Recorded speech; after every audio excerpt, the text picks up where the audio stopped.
As a child, I pretty much feel like I was very involved in sports, and with sports, there are some things that I picked up along the way, like as far as discipline and routine and learning how to communicate with others. Um, Within the time frame of me being an athlete, I was an athlete pretty much until I was a senior in high school. And within that time frame, I found myself with an injury. I ended up spraining my MCL and eventually tore. Um, I just pretty much feel like in that recovery process, it took about, I want to say, like a good month and a half for the sprain. And then when I later tore it, I ended up having surgery and everything else. But I feel like during the recovery process, I had to go to physical therapy. I had to just and do stuff at home as well. And I feel like I was very interested in my recovery.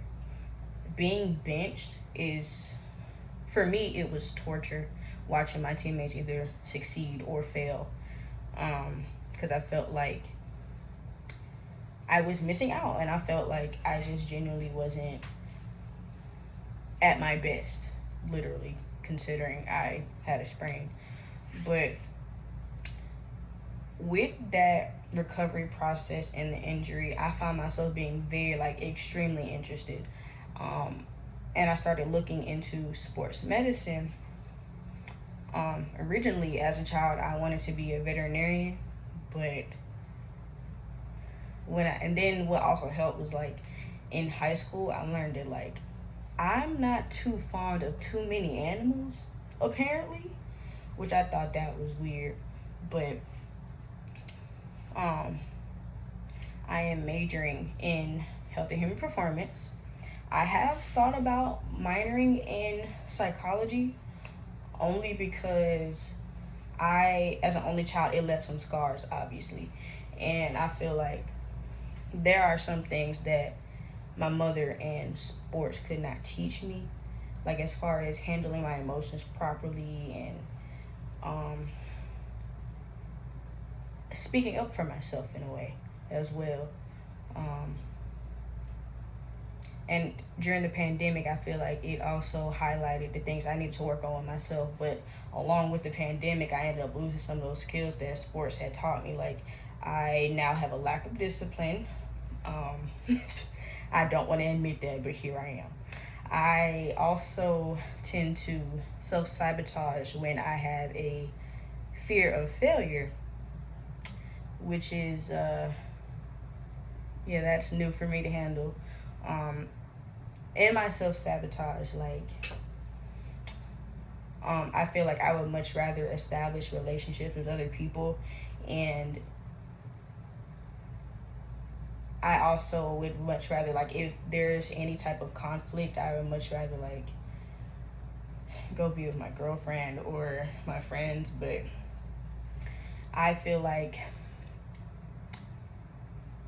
I don't know, like, it's just, I just tend to procrastinate, and I really would love to work on it. And I also feel like to combat, like, just me wanting to self sabotage or that procrastination or even eliminate that fear of failure, I need to create the schedule and stick to the schedule no matter what I feel, what I want to do. And I also feel like I have to stick to the schedule as well as establish boundaries with people, even family, which I don't want to acknowledge, but I have to do it for me.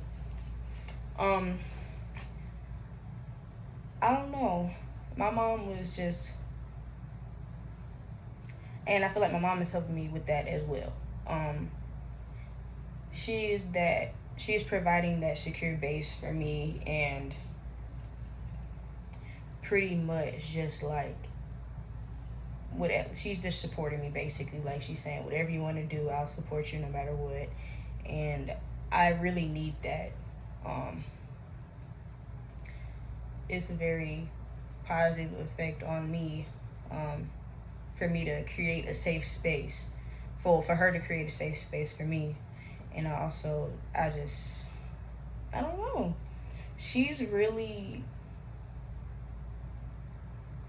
oh, and the biggest part, she supports me through trial and error. Like, she doesn't cradle me or try to like hold my hand when things get tough, which is kind of hard because I feel like a toddler, and I want to ask for help, but I know it's better if I just learn from the errors that I make. So that is my story, and hopefully I can add more to that story.